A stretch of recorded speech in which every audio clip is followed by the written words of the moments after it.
já está comigo aqui no telão do Prime Time o professor e geólogo, que é professor da Universidade de São Paulo, do Instituto de Ambiente e Energia da USP, professor Pedro Cortes. Obrigada por estar aqui com a gente nesse dia 1º de janeiro. Boa noite, é um prazer colaborar com vocês novamente. Que bom. Professor, vamos ajudar as pessoas a entender um pouco de onde isso tudo aconteceu. A gente fala costa oeste, costa leste do Japão e as pessoas às vezes têm uma dificuldade de se localizar. Acho bacana o senhor explicar para a gente exatamente onde isso aconteceu, o porquê que nós estamos mais acostumados, por exemplo, a ouvir sobre terremotos na costa oeste, na costa leste, né, que é a de fora das ilhas, mais do que na costa oeste. Bom, o Japão ele é a confluência de 4 placas tectônicas, né? Aqui, só para a gente comparar, na América do Sul nós temos 2 grandes placas colidindo, que é a placa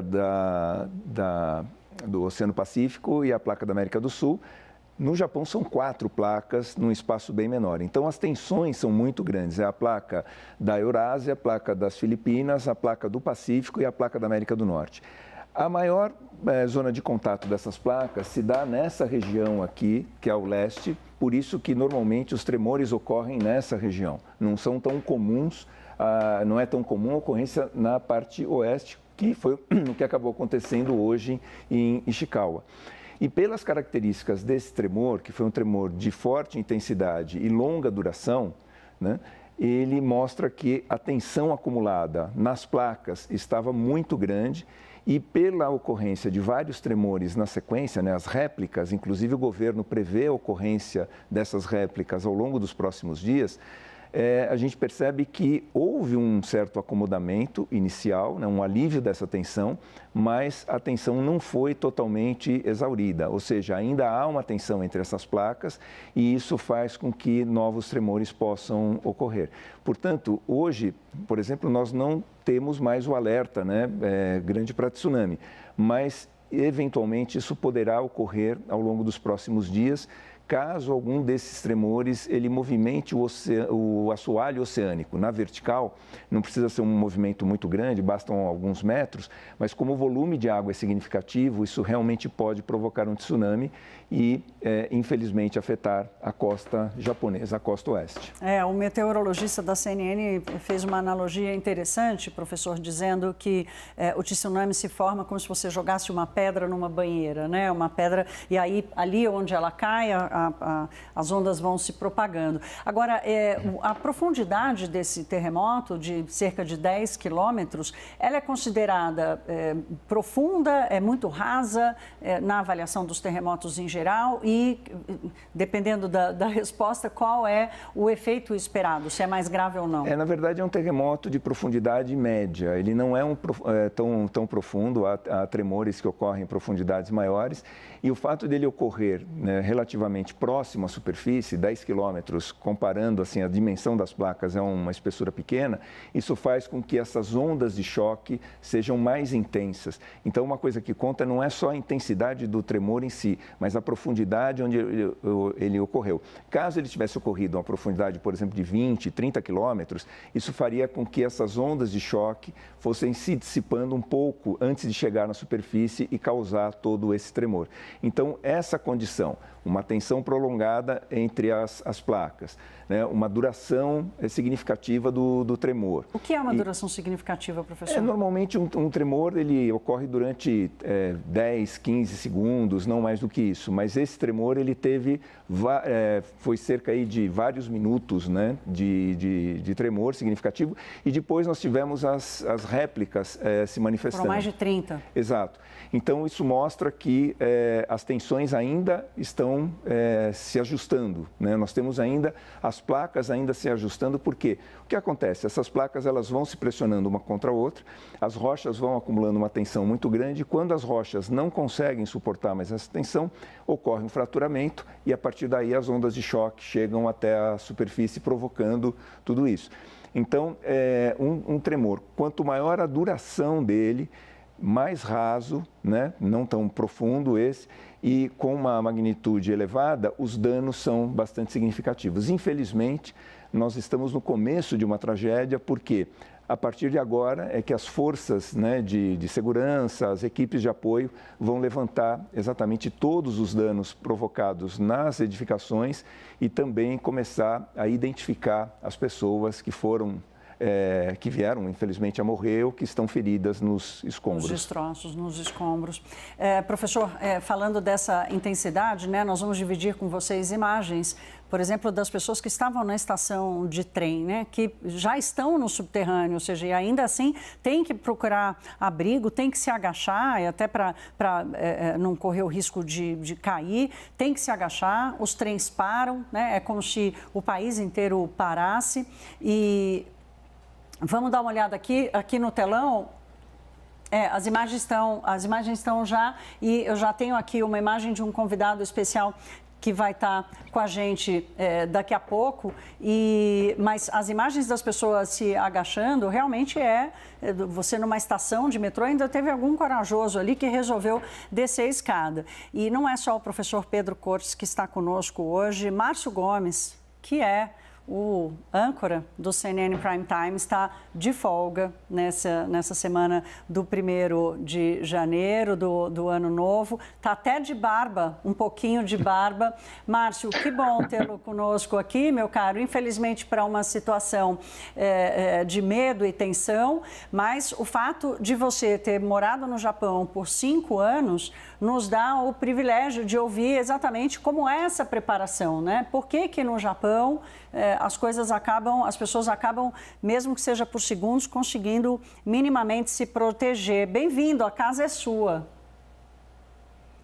Muito obrigado, Thaís. Um prazer falar com você e com o professor Pedro também, claro, com os amigos do Prime Time. Eu começo falando exatamente dessa imagem que você está mostrando aí da estação subterrânea que você falou. E olha que eles já estão no subterrâneo, mas perceba a espessura daquela pilastra ali, das pilastras à direita e à esquerda do vídeo. Certamente elas podem ter concreto por dentro, mas são reforçadas por aço. Isso é a coisa mais comum de se ver em viadutos, construções de prédios públicos, como estações de metrô, estações de trem, mesmo em prédios. As pilastras são muito espessas e são cercadas de aço, exatamente para dar mais segurança nesse país que está mais do que acostumado há séculos vivendo nesse cenário que o professor tão bem explicou. 4 placas tectônicas em movimento, e uma vez fazendo uma reportagem no Japão com especialistas em terremoto da Defesa Civil japonesa, eles explicaram o que é esse movimento das placas tectônicas que provocam terremotos como esse, fortíssimos, de mais de 7 graus na escala Richter, 7 na escala Shindo, que é a escala local japonesa.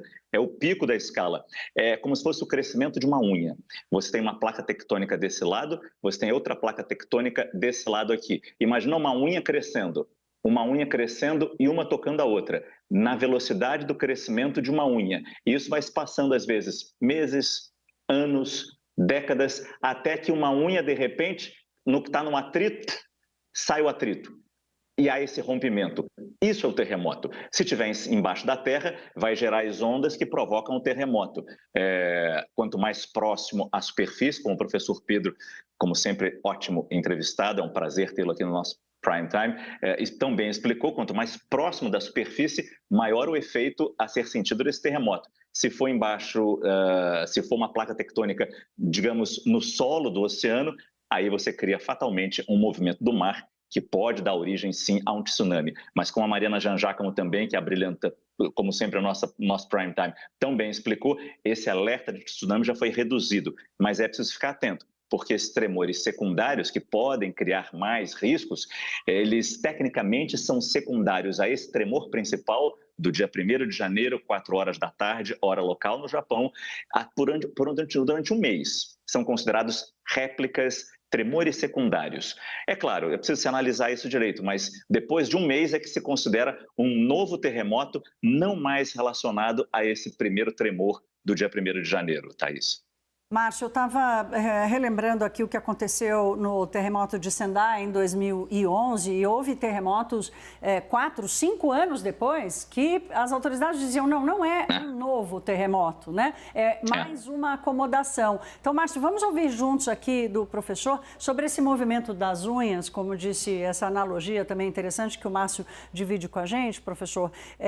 O que o senhor fala agora é que as autoridades vão começar e vão entender como é o estudo da compreensão do que exatamente aconteceu debaixo da terra e como é que isso pode ajudar, de alguma forma. A prevenção a gente sabe que não existe, mas de uma forma, o que fazer com as informações do exatamente o que aconteceu embaixo da terra? Thaís, eu vou começar pela segunda parte, onde você fala que a prevenção não é possível. Realmente não é, mas hoje o Márcio ele chamou a atenção para um sistema de alerta que tem no Japão, que consegue avisar com cerca de 20, 30 segundos de antecedência a ocorrência de um terremoto, e esse sistema está sendo usado também no Chile. Pode parecer um tempo muito curto, mas pode ser o tempo suficiente para a pessoa buscar um abrigo, né, buscar uma zona de segurança dentro do edifício onde ela se localiza. No Chile, por exemplo, há edificações onde tem pontos informados, pontos de segurança em caso de tremor, ou seja, um ponto onde você pode ficar, né, onde a estrutura ela vai suportar um tremor de maior intensidade.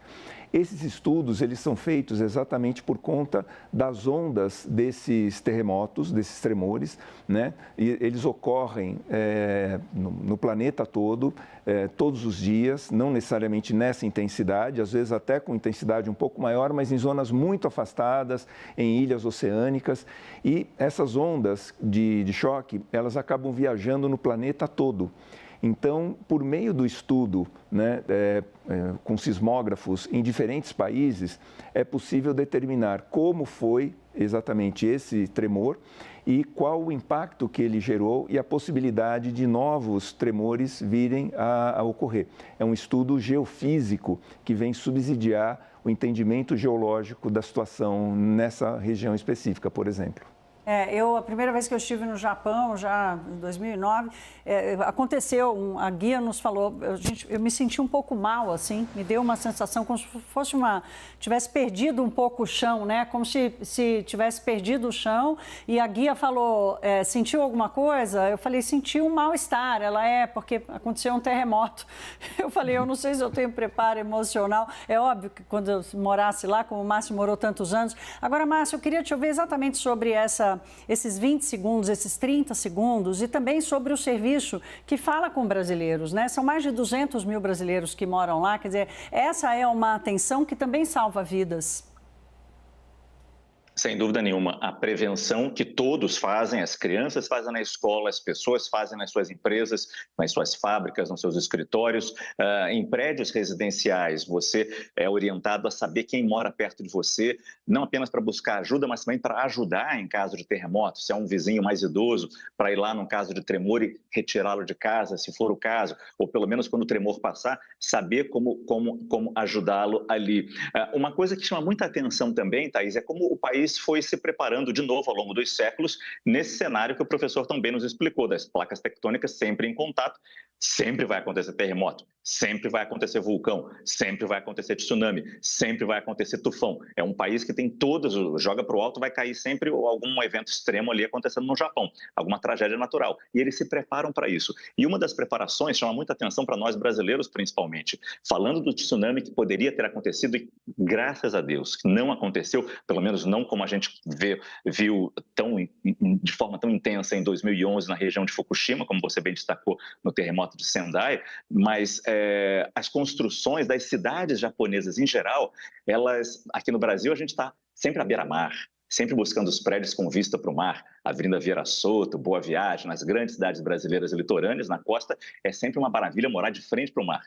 No Japão é completamente ao contrário, é exatamente ao contrário. As cidades são construídas de costa para o seu litoral, de costas para a sua costa, exatamente por causa do perigo que pode vir, claro, do mar. E é muito comum você ver em praticamente toda a costa japonesa grandes estruturas de concreto, que são barreiras de água mesmo, entendeu? Para caso venha a onda, tenha pelo menos um anteparo ali para reduzir a força, a intensidade da entrada daquela onda daquele tsunami no caso de um terremoto. Ou seja, há todo um pensamento arquitetônico, urbanístico para enfrentar esse tipo de problema também. E, claro, fora a prevenção, o treinamento que todos os moradores, inclusive os estrangeiros, fazem para viver no Japão e conviver nesse tipo de ambiente. É claro que a gente só tem a dimensão do que é um terremoto sentindo, como você sentiu. Você teve só uma tonteirinha aí, porque você mal percebeu. Já aconteceu isso comigo, andando em Tóquio, de repente dei uma balançada assim, você olha para o alto, está o sinal de trânsito balançando assim.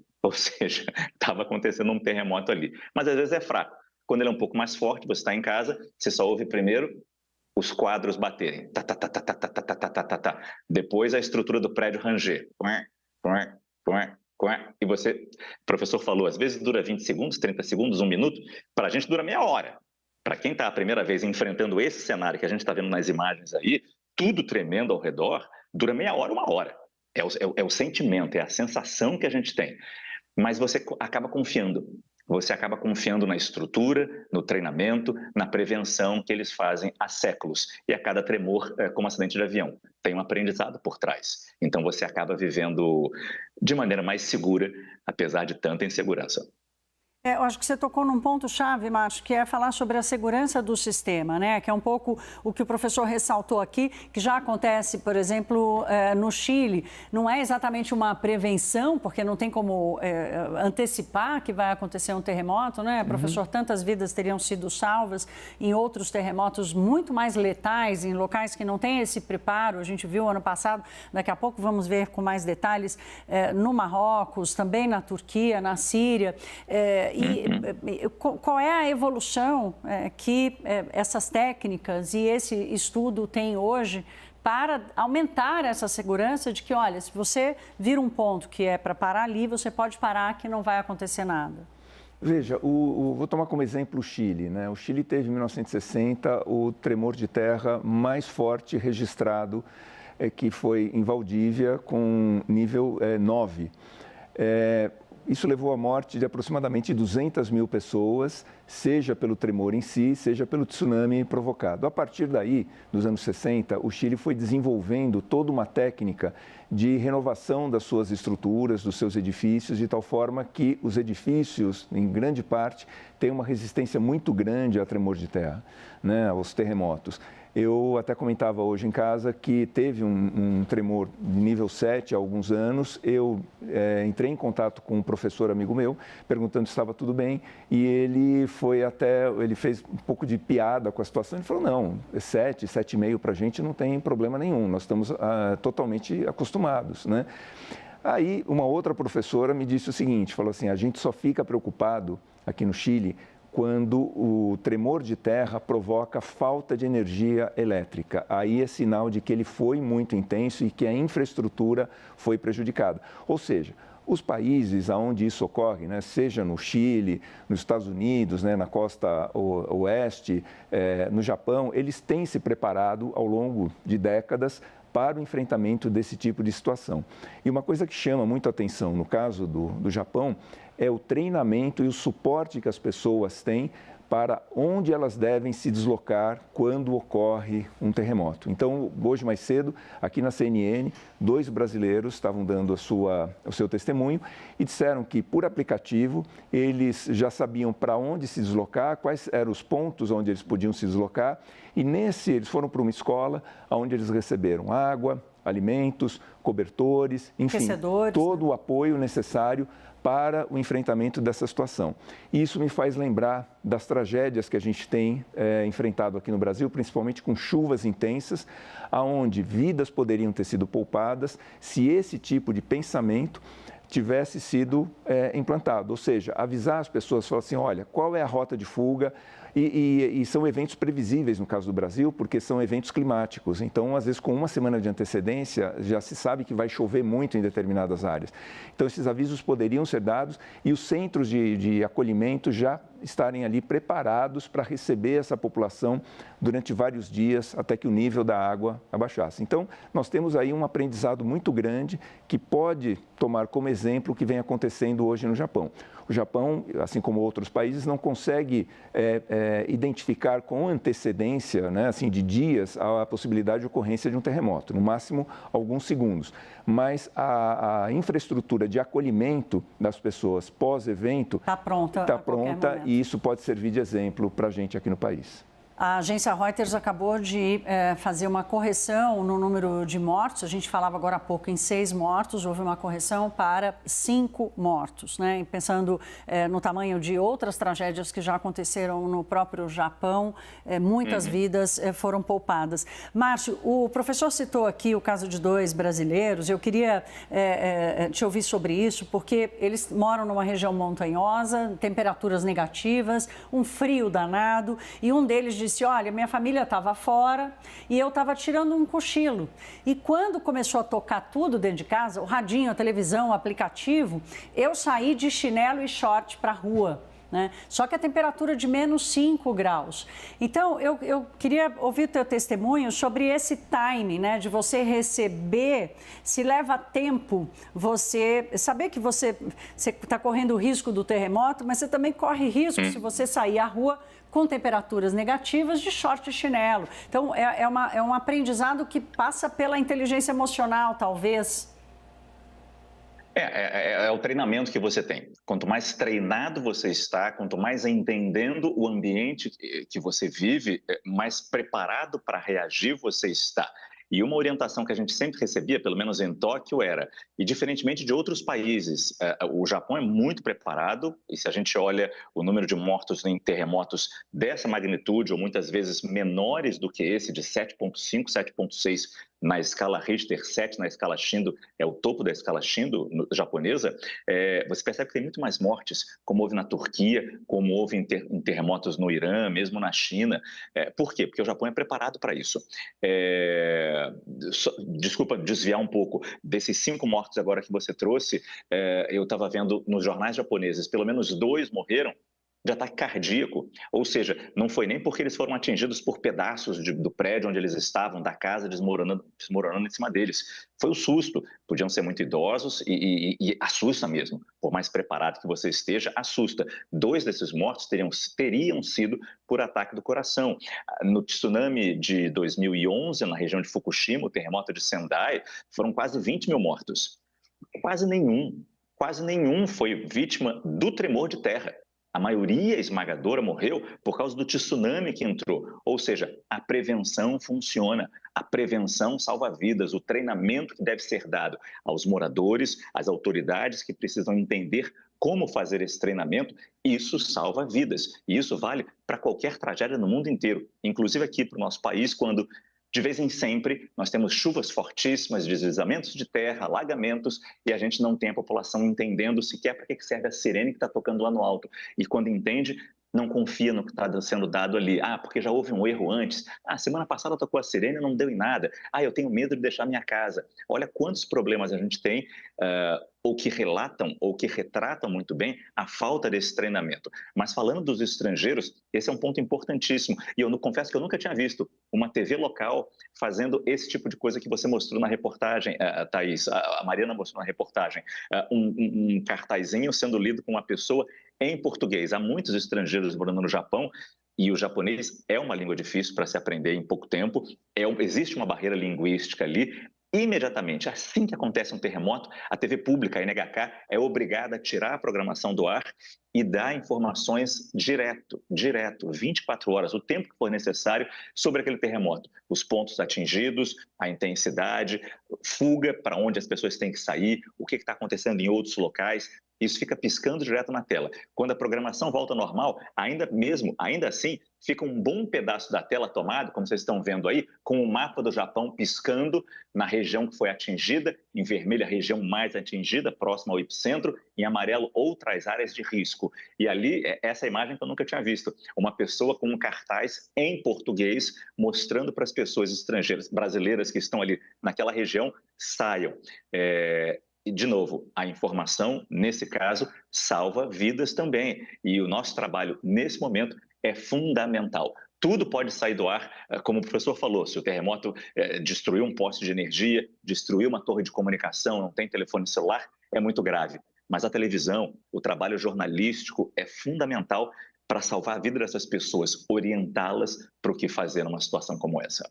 Claro, é a informação acompanhada da credibilidade do sistema, né? De você entender, inclusive, qual é o fluxo da informação para você absorver aquilo e tomar decisões, né, Márcio? Acho que é por aí. Os moradores que receberam esse aviso em português disseram que entraram no carro, começaram a subir a montanha, o trânsito parou e resolveram entrar num shopping center, porque lá no shopping center, de 3 andares, para um tsunami muito forte, estariam protegidos pela altura do prédio, ou seja, num terremoto, correm para dentro de um shopping center que tem altura para garantir ali alguma segurança em função do tsunami. Márcio, nós vamos dividir a tela com você agora para saber sobre a posição do Itamaraty, que, claro, está acompanhando o que aconteceu no Japão. Informou que até o momento não há registro de nenhum brasileiro morto ou ferido por causa dos tremores. A Luciana Amaral chega aqui conosco em tela, Luciana, para trazer as últimas informações do Itamaraty. Boa noite. Boa noite, Thaís. Boa noite a todos que nos acompanham aqui no Prime Time. Por enquanto, então, o Ministério das Relações Exteriores informa que, até o momento, não há notícia de brasileiro ferido ou morto em decorrência desse terremoto no Japão. Agora já é manhã de terça-feira no Japão, então a gente deve ter um novo balanço amanhã aqui no Brasil. A última nota foi divulgada por volta das 2 da tarde, um pouco antes das 2 da tarde, aqui em Brasília, e até então, agora, ainda não teve uma nova atualização, ela deve sair amanhã. O Itamaraty disse também que está em contato com a comunidade brasileira no Japão e com as autoridades locais, por meio da embaixada em Tóquio e também dos consulados gerais. É importante a gente dizer que, para quem precisar, os plantões consulares do Consulado Geral em Nagoya e em Tóquio estão funcionando para atender os brasileiros em situação de emergência. O plantão consular geral daqui do Itamaraty em Brasília também pode ser contatado por meio de um telefone aqui do próprio Brasil. Todos esses números estão disponíveis no site do Itamaraty para quem precisar, tanto aqui no Brasil quanto também no Japão.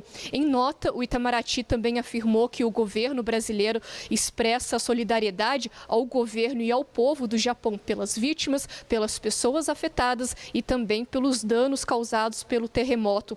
Vale só também destacar que a comunidade brasileira no Japão é a 5ª maior no exterior. São cerca de 205 mil pessoas, segundo os dados do Itamaraty. E a comunidade Nikkei aqui no Brasil, ou seja, de descendentes japoneses aqui no Brasil, é de mais de 2 milhões de pessoas. É a maior população de origem nipônica fora do Japão, Thaís. Obrigada, Luciana, pelas informações. Importante esse trabalho do Itamaraty também para trabalhar com esse ativo que é super importante que Márcio Gomes destacou aqui, que é exatamente informação sobre o que está acontecendo.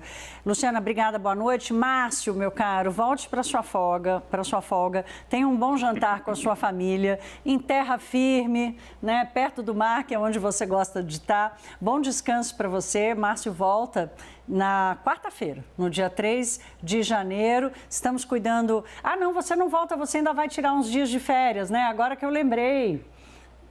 Thaís, tá louca que eu volte logo, né? Não, eu tenho férias, alguns dias de férias, curtas férias, mas vou aproveitar bastante. Merecidíssimo, meu caro, Pode deixar que a gente toma conta da lojinha para você com todo carinho. Muito obrigada, Márcio. Boa noite, um beijo para sua família e feliz ano novo, né, meu caro? Obrigado. Feliz ano novo a todos vocês. Foi um prazer participar. Thaís, professor Pedro, Luciana Amaral e, claro, todos os nossos amigos do Prime Time. É muito importante participar disso para deixar claro o que eu acabei de falar. A importância da prevenção. É assim que a gente aprende. Há sempre algo a ser aprimorado no Japão, mas se a gente consegue trazer um pouco dessa experiência, dessa estrutura que existe lá, aqui, e adaptá-la, é claro, para o nosso jeito, para as nossas tragédias e para a nossa população, eu acho que todos ganhamos com isso, Thaís.